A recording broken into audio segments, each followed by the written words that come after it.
whatever involves the hydrolysis of ATP is some type of work, okay?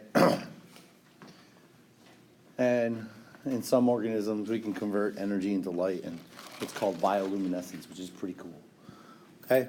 But altogether, there's a collection of reactions that are ongoing, things that are building things up, or anabolic reactions, reactions that are breaking things down, catabolic reactions, and together, collectively, they are allowing the cell to do its job, its function, okay? And that collectively is metabolism, all those reactions together, all right? And we've been talking, we mentioned this previously about emergent properties.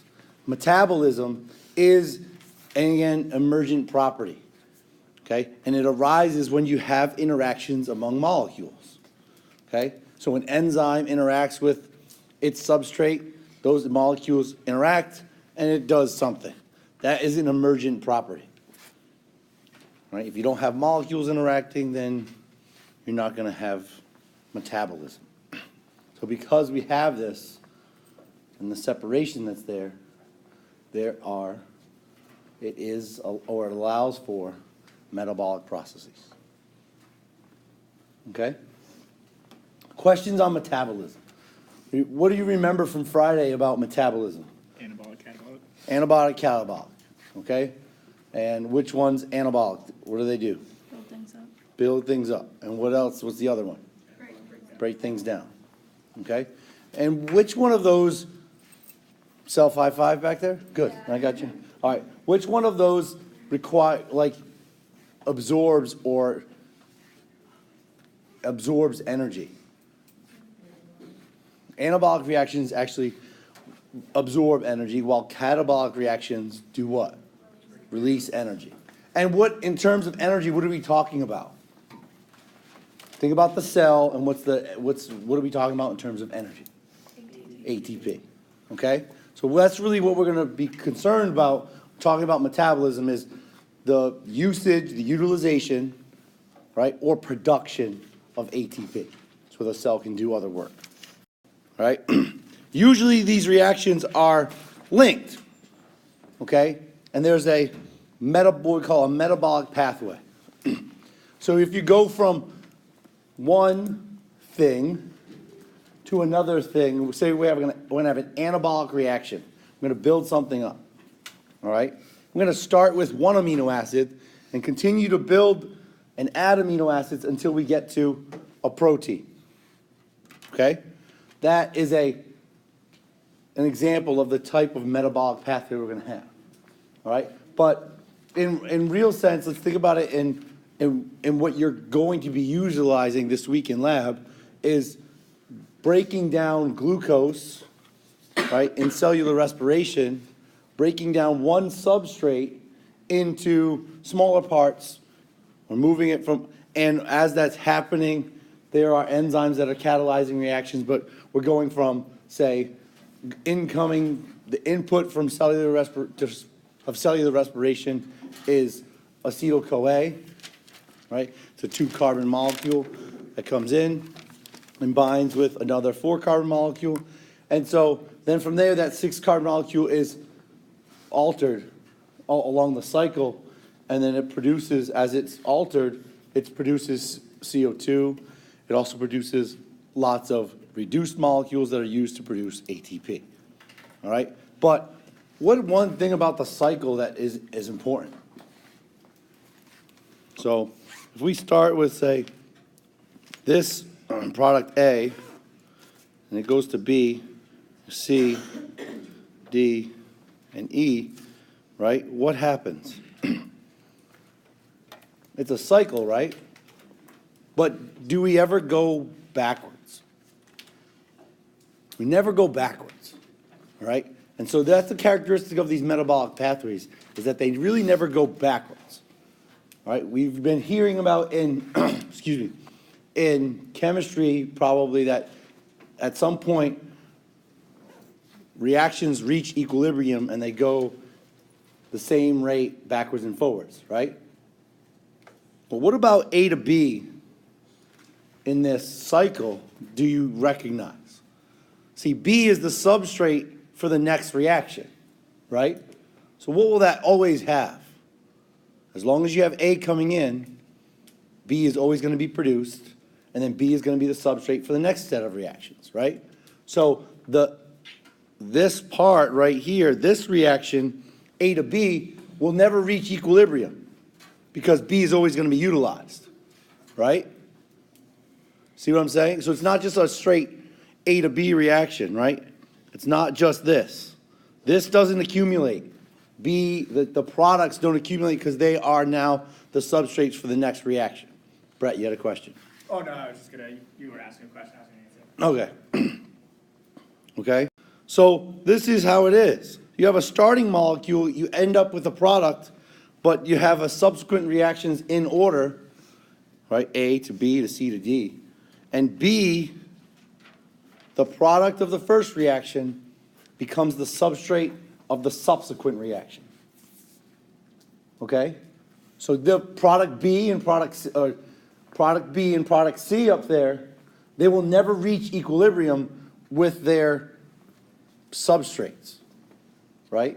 With the starting molecules. Because they're always going to, in other words, these reactions will always be going forward, never be going backwards, and almost never reaching equilibrium. Okay? That's important in metabolism because we always want to be doing something. All right? Eventually, what you always want to be doing in terms of the cell is producing ATP. Because as many things that you might think about ways to die, right? Think about it. What's Halloween? All the different ways that people die on horror movies. The subsequent cause of death, the real subsequent cause of death is lack of ATP. That's it. Once your cells stop producing ATP, they're done. They can no longer do the cellular work. They can no longer provide their functions.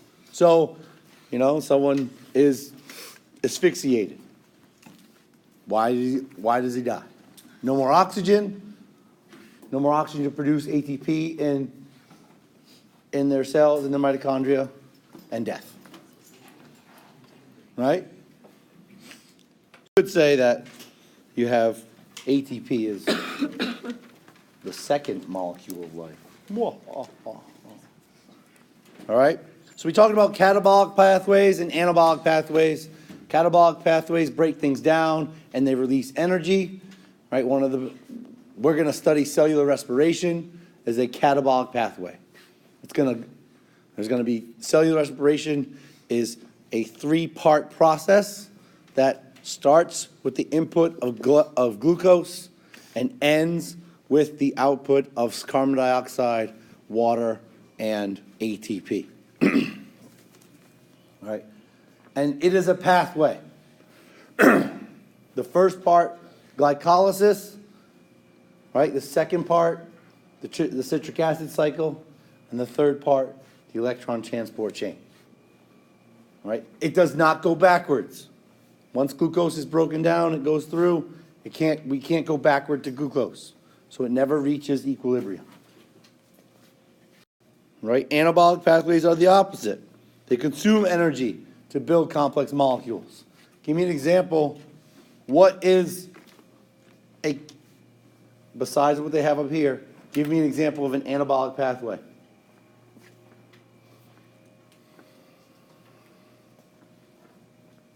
Your cells utilize glucose. Where do you get that glucose from? Food. It is a carbohydrate. Where is that glucose produced? Ultimately, where is that glucose produced? From what? Cells. What cells? What's the ultimate source of energy? The sun. So what is the source? What process is the source that's producing the glucose? Hydrolysis. Photosynthesis. Okay? So we're going to pair those. we're going to actually pair those two processes together, because one of them is an anabolic process. It's going to utilize energy, right? Absorb light energy and store it, build up glucose, a carbohydrate, and store that energy in glucose. The opposite process, cellular respiration, is going to utilize glucose in a catabolic pathway and break down glucose to produce ATP. Okay? So they are related, and that's why we're studying them together. That altogether is bioenergetics, right? Understanding and studying the flow of energy through a life system. All right? And energy. What would we say the two laws of thermodynamics were on Friday? What's the first law? Jesse? The conservation of energy. Energy cannot be created nor destroyed. It transforms. It goes from different forms. Okay? And what's the second law of thermodynamics? In every transformation, some energy is lost as heat. In every transformation, when energy goes from one form to another, it's not a 100% efficient process. Some of that energy is released to the system in the form of heat, right? And that's what we call entropy. We'll talk about that in a little bit. All right? In its simplest state, energy is the capacity to cause some type of change or for the cell to do work, whether it be contraction, sending a nerve impulse, moving things in or out, breaking down glucose, whatever it might be.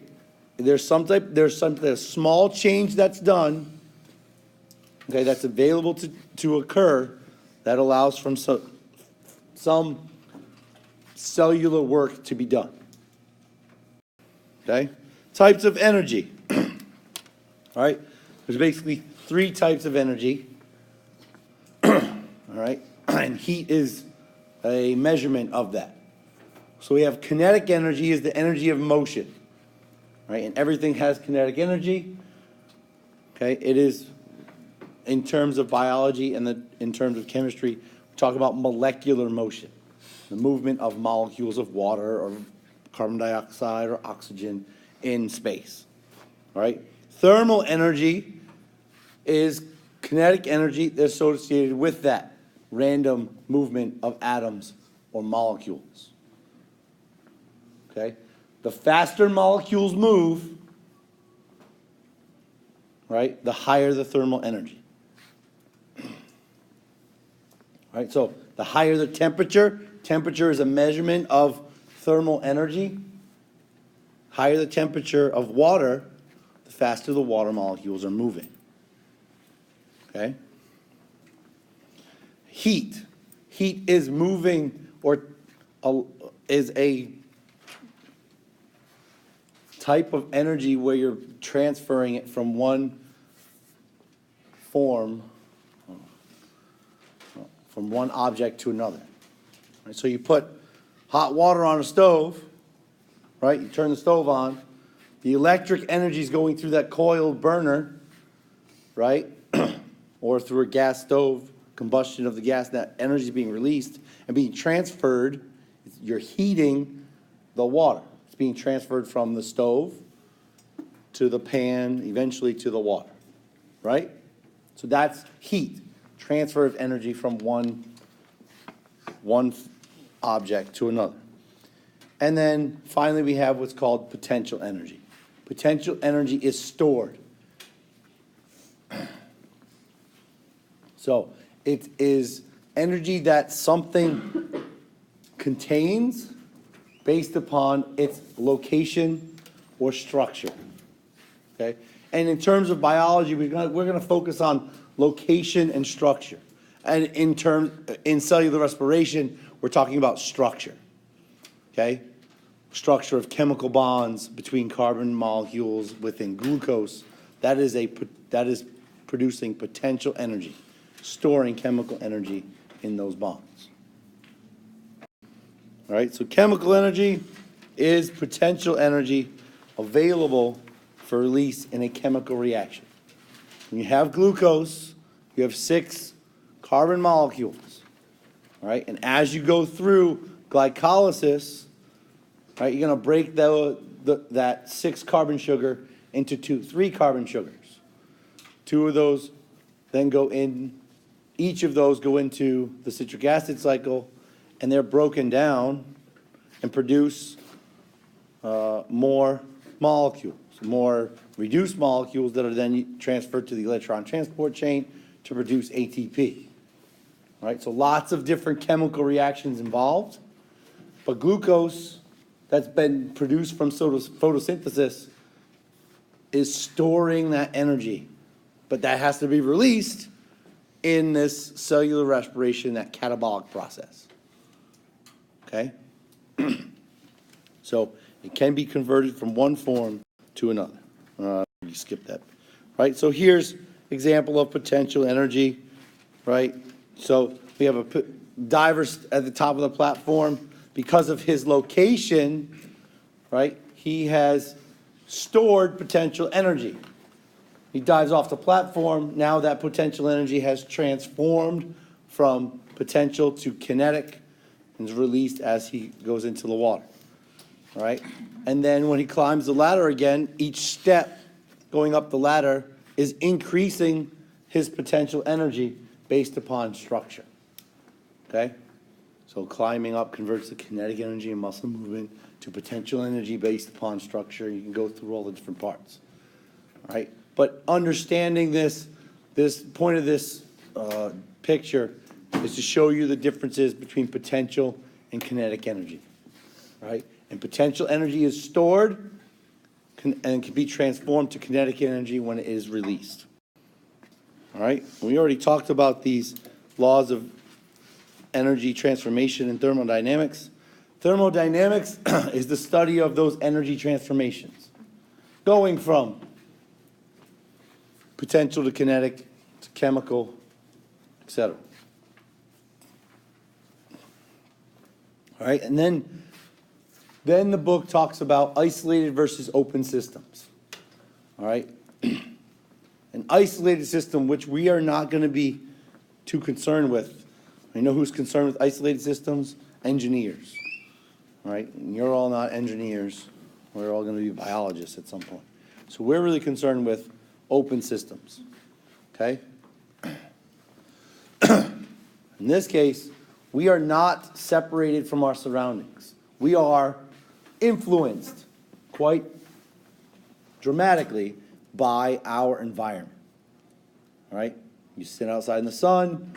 You are influenced by the temperature and energy in the sun, and you have to, your body temperature goes up, and you then regulate your body temperature to start sweating, right? Example of our environmental influences. And we release heat to the system all the time. So there's an interaction there, right? So organisms are open systems. We are always interacting with our environment, especially in the form or in the case of energy transformations. Okay, so we went over the first law of dynamics. There it is. Energy can be transferred and transformed, but it's not created or destroyed. Right? It is the principle of the conservation of energy. God bless. Questions on the first law of thermodynamics? No? No, I had one. All right, so there's my wife's favorite animal, bear. All right, that's a nice little grizzly bear. Storing chemical energy, consuming chemical energy from food, storing it in the form of fat, right? And then releasing it in a movement, a kinetic energy, right? Transforming it from chemical to kinetic energy and releasing CO2 and H2O off into the system. And here is the second law of dynamics, that sum of all of these reactions that are ongoing inside this organism will be released to the system in terms of heat. All right? So there's your second law of thermodynamics written out. This is the concept of entropy. Okay? So heat that's released to the environment, okay, increases the entropy of the universe, right? Meaning that there's a disorder that happens. Now, all of that is just fancy words of saying that molecules move faster. Okay? What did I say? What happens to water molecules when you heat them up?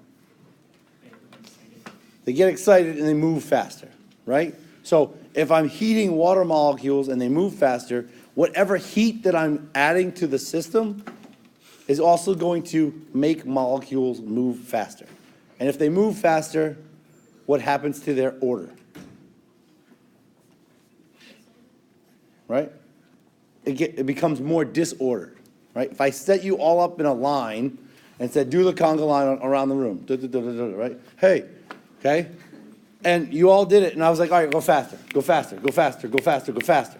By the time, we did 6 rounds, 6 to 10 rounds, you're all gonna be out of sync, right?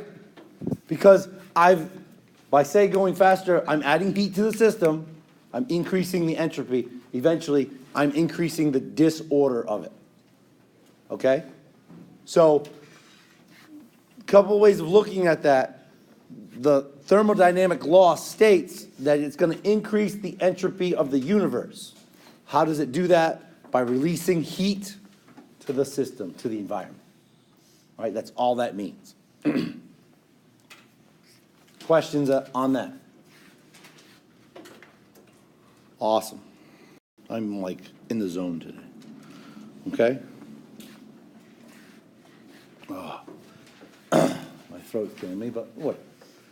So, spontaneous processes.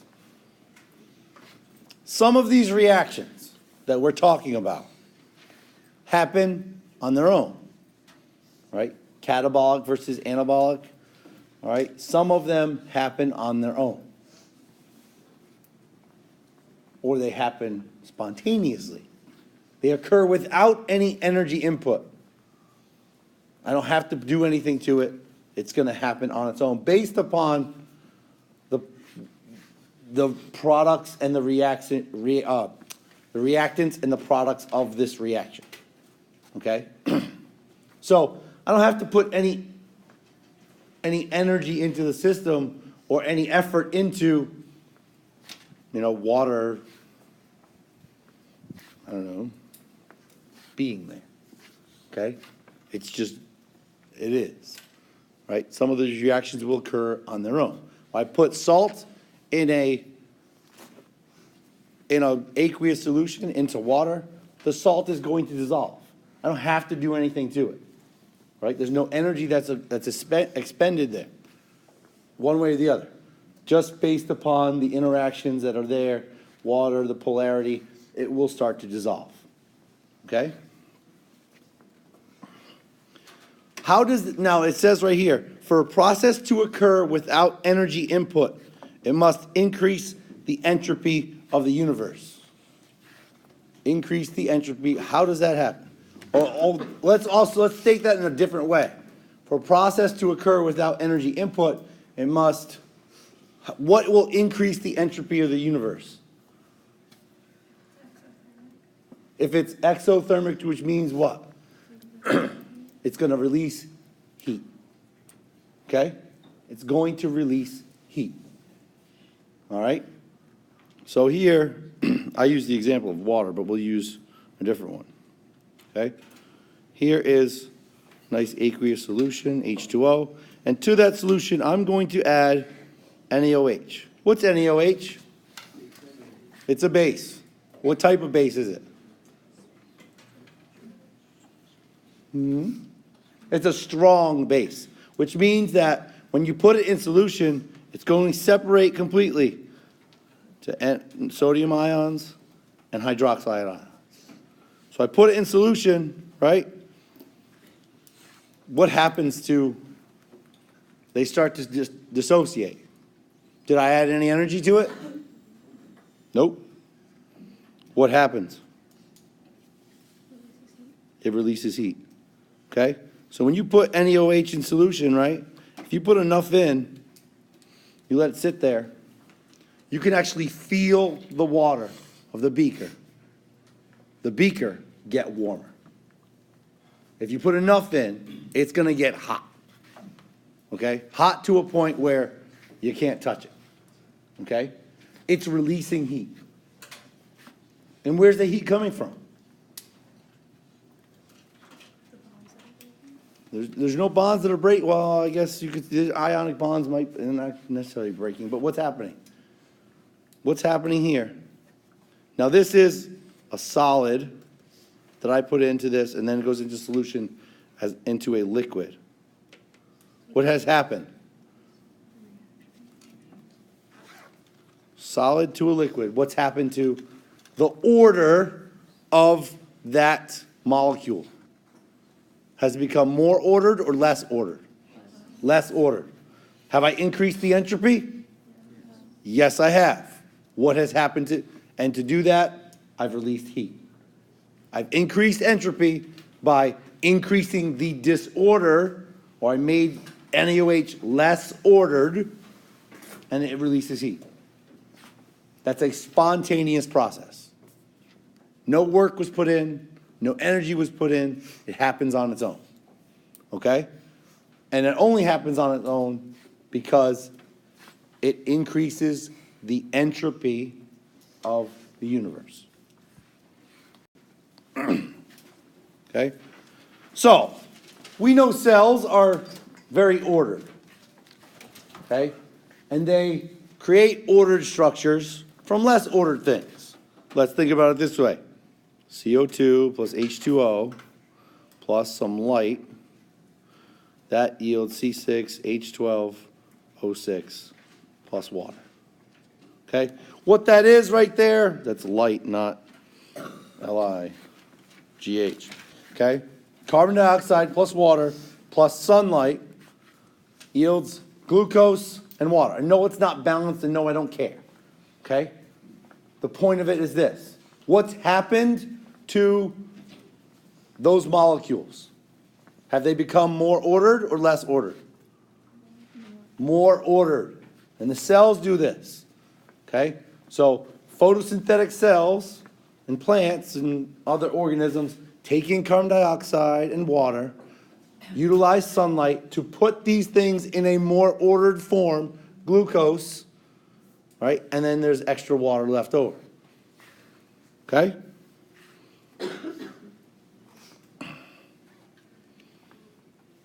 So we create ordered structures. They also replace ordered forms with less ordered forms.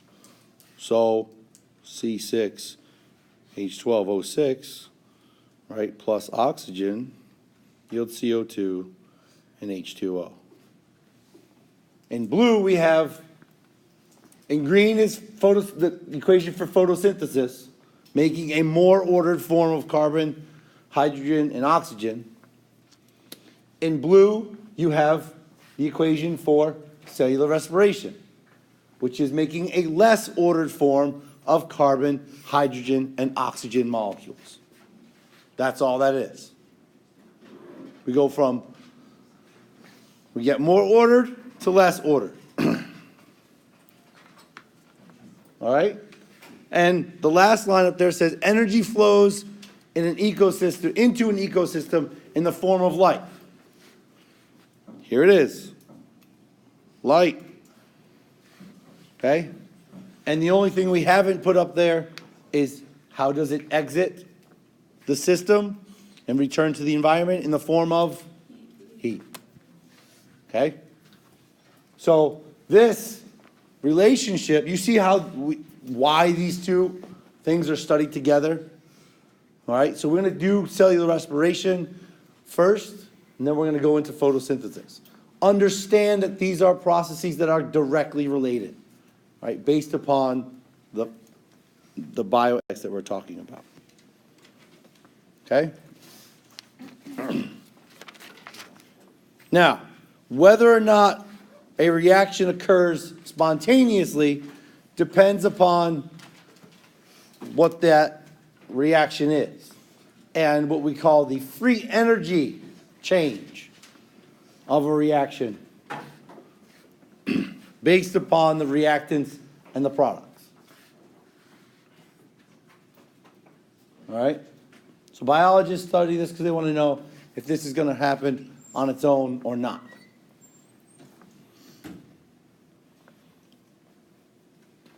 A lot of the reactions we're concerned with happen spontaneously, all right? And if they happen spontaneously, they're going to be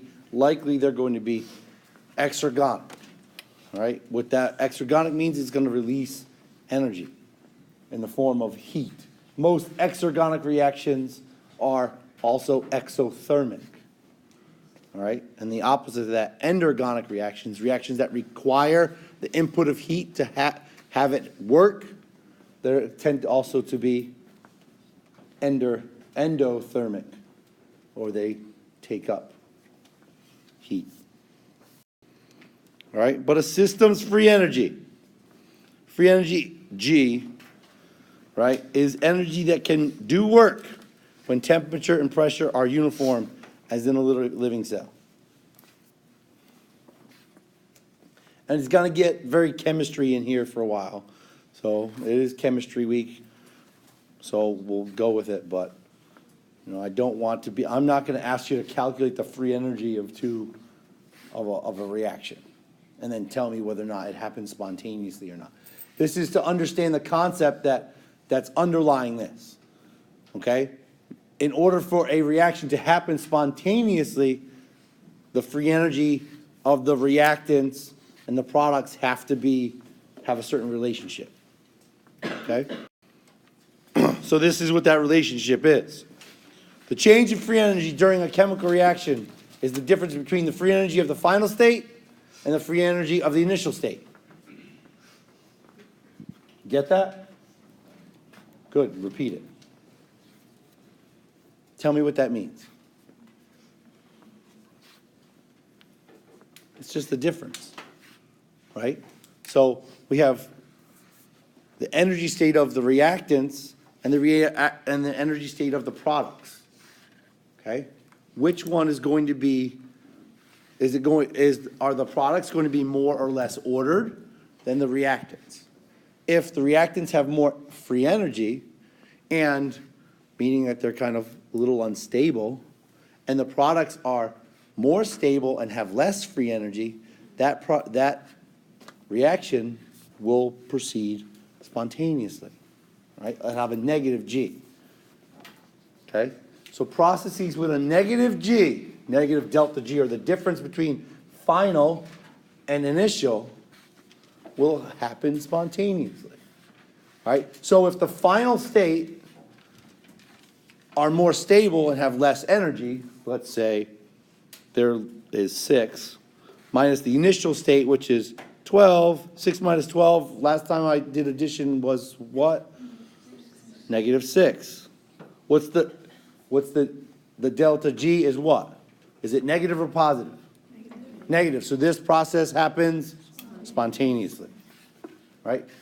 It's not difficult math, right? It is not, I'm not asking you to do the math. I'm asking you to understand it, okay? All I'm saying is that the final state, the final product, is more stable than the initial product. And what, in terms of chemistry, what are we always trying to get to? Stable state, right? Less reactive than before. And that's all that's happening. Okay? But when this energy is released, this extra stuff, that can be stored. That extra energy can be stored and harnessed, kept in the form of ATP in cells, and then end up with, that can be used to do some other type of cellular work. Okay? Altogether, this free energy is a measure of a system's, I love how the book kind of sometimes says this stuff in backwards language, all right? The free energy is a measure of the system's instability.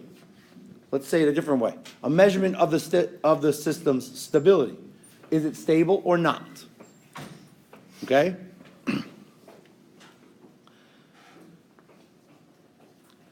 Right here's the important part. During a spontaneous change, free energy decreases and the stability of the system increases. Well, like I just said, the final state has less free energy than the initial state, meaning that it is going to be the final state, or the product, is more stable than the reactants. Okay? Then you reach equilibrium, and that is your state of maximum stability going back and forth. Okay? Another important point. A process is spontaneous, and this is the second part, is the big part.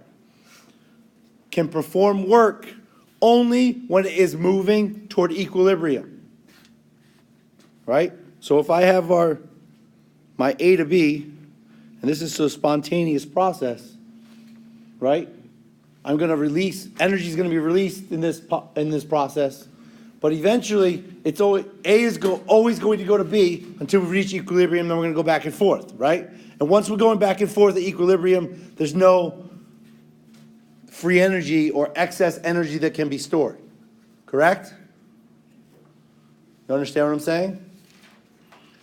So now, if cells utilize the B product as the substrate for the next reaction, what happens to A to B? Does it ever reach equilibrium? No. It never reaches equilibrium, so A to B can always be used to do some type of work.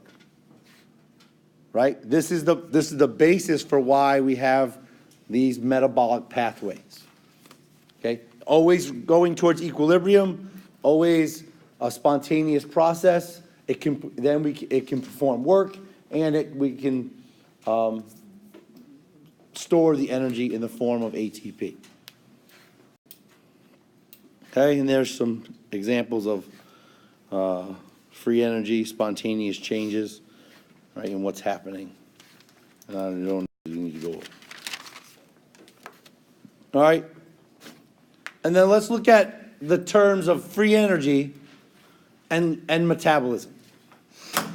Because we already kind of said metabolism is a collection of catabolic and anabolic processes, right? An anabolic process is going to build something up. What's going to happen to the order of those reactants? So let's say we're going to go from, let's not move that. A plus B is going to go to AB together, right? This is an anabolic process. What happened to the order? Did it increase or decrease? Increased, right? Because they're now bound to one another. So the order increased. What happened to the energy?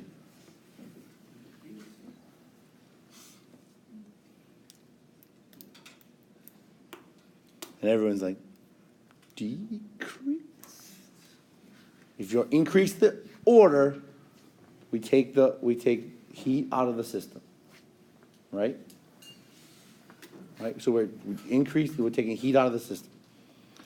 That's a catabolic process, an anabolic process. And so we're going to have to input some energy to do this. Okay? Energy is input. On the flip side, AB, right, that goes to B and A is broken down. What happens? Energy is released. Right? So one is anabolic, one is anabolic, and two is catabolic. Correct? One is increasing the order of the system and absorbing energy. Two is increasing the order of the system and releasing energy. I think I just said that, right? So equation one is decreasing the order of the system. No. Increasing the order of the system and absorbing energy. Jeez. Number two is increasing the order, the disorder of the system, right? And releasing energy. What you have there are exergonic and endergonic reactions. An exergonic reaction, it proceeds with the net release of free energy and is spontaneous. So that what happens to this is a spontaneous process. That means the free energy difference is going to be what? Negative, right? So that means energy is going to be released. That's what exergonic means. Okay? So endergonic, what happens to what the free energy is going to be what? Negative or positive? Positive. And that means if it's positive, some type of energy has to be input in order for the reaction to occur. Okay? And this is what your book shows as reactants versus products. The difference between the energy states. Higher the products, higher the reactants, lower products. That's a spontaneous process. And the difference, right? The difference in energy right here, that's the amount of energy released. Okay? And then in B, you have an endergonic reaction. The products or the reactants have a lower energy state. You have to put energy in to get to their product energy state. And that is the difference is the amount of energy required. Whether it be, if it's negative, if delta G is negative, it's a spontaneous process, exergonic. If delta G is positive, it's not a spontaneous process, and it's endergonic, means it's going to require some type of energy for that reaction to occur.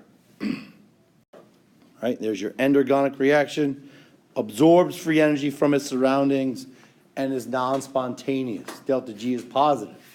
What does this do to the order of the system? Increase or decrease?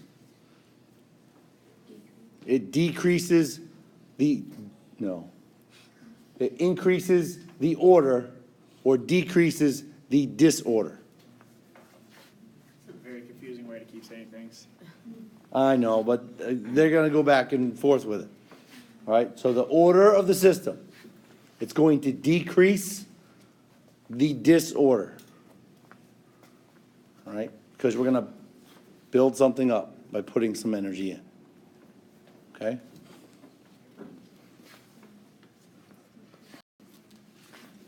Eventually, okay, all of these reactions, if they were happening on their own, would reach some type of equilibrium.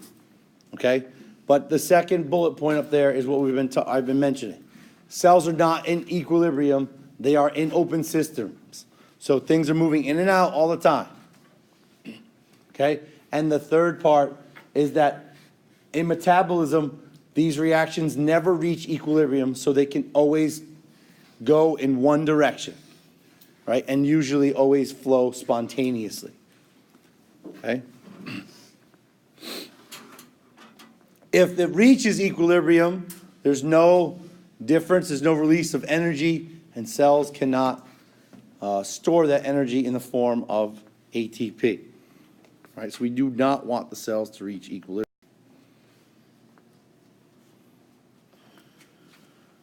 So, a catabolic pathway in a cell releases free energy.